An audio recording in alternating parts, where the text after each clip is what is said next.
제법 연식이 든 것 같은 오래된 박스에 담긴 제품을 하나 받았는데요. 이 제품은 출시된 지 꽤 지난 제품입니다. 2016년 9월에 출시된 것으로 알고 있는데 세간에 이렇게 흔하지는 않은 것 같고, 또 유튜브나 이런 데를 뒤져봐도 많이 소개되지 않은 제품인 것 같아서 한번 영상을 올려보려고 합니다. 족보를 따지자면 이 제품은 몽블랑 마이스터 스틱 솔리테어에 속하는 제품이고요. 마르틀레 스털링 실버 만년필이 되겠습니다. 재원 자체는 몽블랑 르글랑 146과 완전히 동일합니다. 다만 소재가 좀 다른 거죠. 순은으로 만든, 그러니까 스털링 실버로 만든 제품이 되겠고요. 그리고 도들새김, 새김까지는 아니지만 두드림 제법으로 만든 거죠. 음판을 손으로 일일이 두드려서 모양을 잡은 그런 제품이 되겠습니다. 그러니까 몽블랑에서 뭐 이렇게 만든 제품이 이것이 처음이거나 그러진 않아요. 그러니까 톨스토이 한정판 만년필을 보시면 배럴 중간에 이렇게 두드림으로 만든 음판이 들어가 있는 모습을 보실 수가 있는데, 이 제품은 온전하게 캡부터 배럴까지 순은 스털링 실버를 두드림으로 만든, 수공 장인들이 두드림 제법으로 만든 그런 제품이 되겠습니다. 그래서 제가 들어보니까 무게도 굉장히 많이 나갑니다. 한 62g이 살짝 넘는데요. 제가 이전에 한번 소개해드린 이 파커 듀오폴드 같은 경우에도 제가 무거운 펜이라고 소개를 드린 적이 있었는데, 이 펜도 한 52g이 살짝 넘거든요. 그거에 비하면은 이 펜은 그거보다는 10g 이상이 더 나가니까 굉장히 무거운 펜이 되겠죠. 그래서 뭐 주머니에 넣고 다니거나 셔츠에 꼽거나 그러기는 굉장히 힘들 것 같고요. 데스크에 올려놓고 쓰는 그런 데스크펜으로 적당할 것 같습니다. 하지만 굉장히 아름다운 펜입니다. 또 개성도 강하고요. 그러니까 보통 몽블랑 146 같은 경우는 완전히 까맣잖아요. 그래서 이제 별 이외에는 하얀 부분을 찾기 힘든데, 이 펜은 정반대로 완전히 하얗고 별 부분만 살짝 까만 부분이 들어있는, 그래서 이렇게 열어보면 펜촉까지도 원톤으로 이렇게 완전히 하얗습니다. 그래서 특이하게 몽블랑 펜 중에서는 흰색이 컨셉인 그런 펜이 되겠습니다.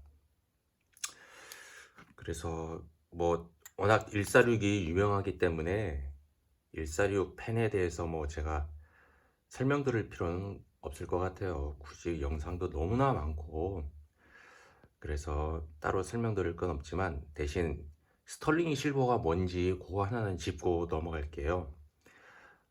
순은 제품인데 그 은 함유량은 92.5%입니다. 그러니까 공식적으로 92.5%의 은이 함유가 되면 순은으로 이렇게 표기를 해줍니다. 그러니까 인정을 받을 수 있는 거죠.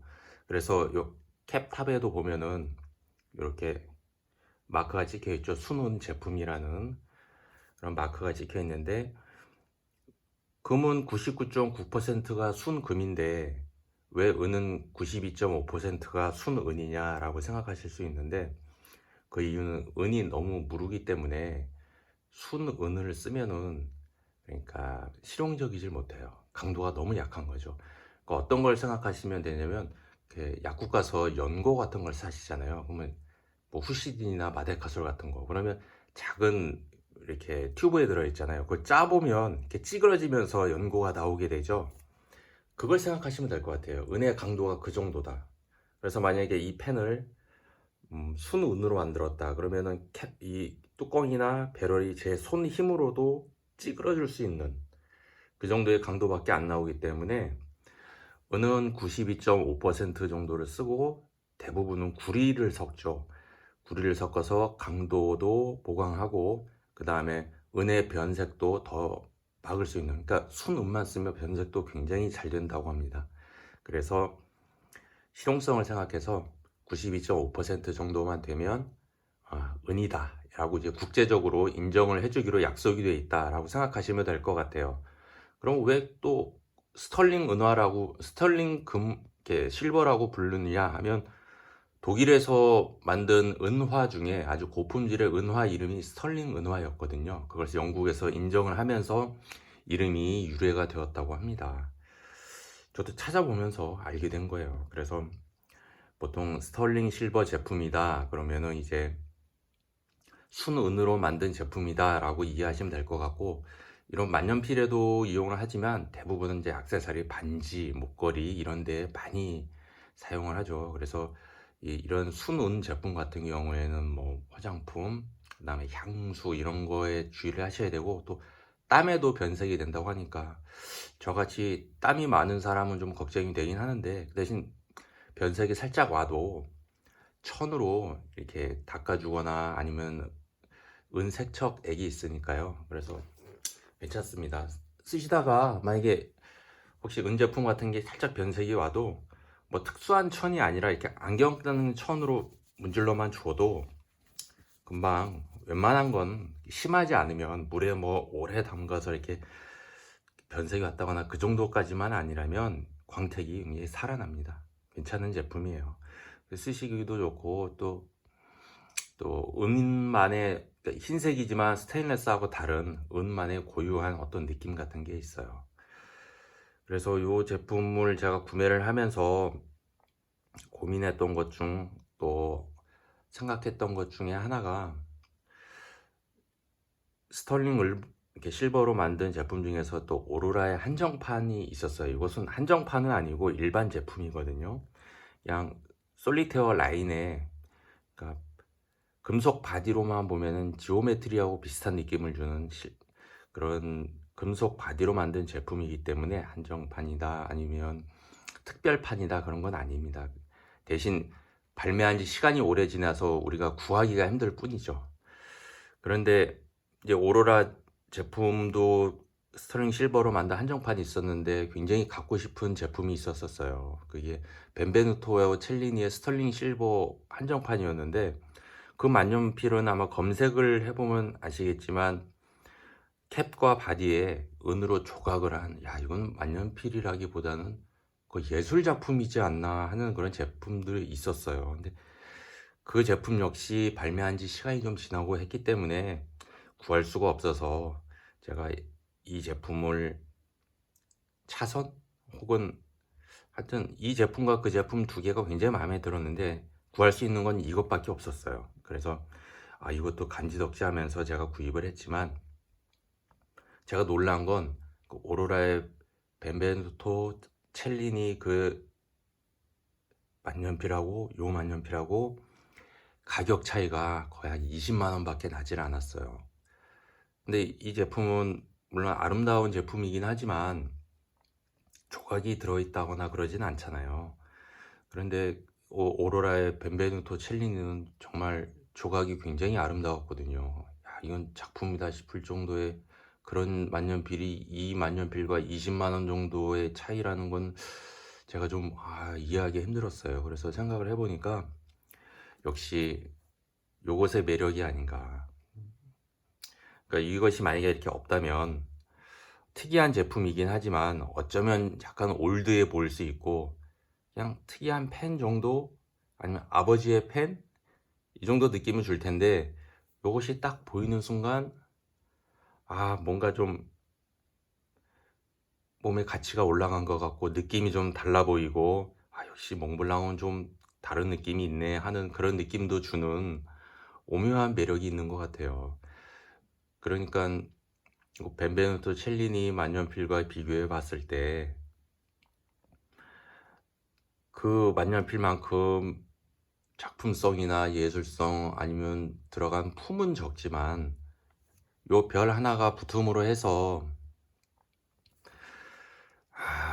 그래서 이 몽블랑에 거품이 많다고 하나 봐요. 여실히 느꼈습니다. 진짜 이게 뭐라고. 이 사람들의 마음속에 들어있는 브랜드 가치라는 게 그렇게 무서운 건가 봐요.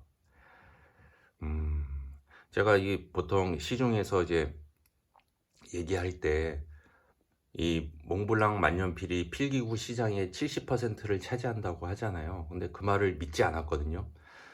롤렉스 같은 경우에는 이제 1년에 거의 100만 개 가까이를 파는데 2위 업체인 뭐 오메가나 3위 업체인 IWC 판매량을 합쳐도 롤렉스가 더 많아요. 왜냐면 판매량을 자기들이 이게 발표를 하거든요. 그래서 롤렉스가 정말 구동의 세계 1위 시계 메이커구나라는 걸 알 수 있지만 이 몽블랑이 얼마나 매출을 올리는지에 대해서 제가 자세한 정보를 들은 바 없고 또 70%를 차지합니다라고 말하는 사람 중에서도 자세한 정보를 공개하면서 얘기한 사람은 없잖아요. 그래서 믿질 않았는데 제가 이걸 사보고 그럴 수도 있겠다라는 생각을 했어요. 가격이 비싸서 70%를 차지하는 것 같아요. 그러니까 제가 가진 모든 펜들 중에서는 단 한 자루에 불과하지만 가격을 놓고 보면 한 70%는 진짜 차지할 것 같아요. 이 펜 하나가. 그래서 이 몽블랑 거품이라는 게 참 정말 심하긴 심하구나라는 생각을 다시 한번 생각해보는 계기가 됐습니다. 하지만 펜 자체만 놓고 보면 굉장히 소장 가치가 있고 아름답습니다. 펜은 죄가 없으니까 사람의 욕심이 죄죠. 그래서 스타일로 보면 이렇게 요 오로라의 88 센토 만년필하고 스타일은 비슷해요. 요것은 로즈 골드고 요것은 순은 제품인데 물론 아름다움에서도 굉장히 좀 차이가 있죠. 스타일에서 차이 있고 각 메이커의 이제 개성이 드러나는 그런 순간이라고 볼 수 있겠네요. 그래서 원톤 립인 것도 똑같고요. 그래서 요거 두 개를 비교해보는 재미도 있고 무게는 또 이렇게 비교해보는 재미가 있겠고요. 그래서 펜이 무겁긴 하지만 저는 무거운 펜을 좋아하거든요. 너무 가벼우면 들고 다니기는 좋은데 그 대신 또 가벼운 펜은 가벼운 대로 또 피곤한 게 있어요. 내 힘으로만 계속 펜을 써야 되기 때문에 저는 오히려 가벼운 펜대로 또 피곤한 게 있더라고요. 또 무거운 펜은 제가 이전 영상에서도 말씀드렸지만 무거운 펜만의 또 쓰는 매력이 있습니다. 그 종이를 밀고 나가는 그 느낌, 필감도 완전히 다르고요. 펜이 가벼우면은 펜 쪽과 종이에 닿는 느낌이 이렇게 살아나서 날카롭게 살아나거든요. 그래서 그런 걸 즐기긴 좋은데 그 대신 글씨를 막 날려쓰기가 참 편하죠. 왜냐하면 자기도 모르게 막 펜이 가벼우니까 손도 같이 날아갑니다. 그래서 두 펜을 만약에 한쪽 펜을 하나만 두 개만 이렇게 쓰시지 마시고 종류별로 디자인별로 이렇게 무게별로 놓고 쓰시면 그것 또한 만년필을 즐기는 한 가지 방법이 아닐까라는 생각을 해봅니다. 오늘은 일반 제품이지만 이렇게 시중에서 보기는 쉽지 않은 펜이라 한번 소개를 해드렸습니다.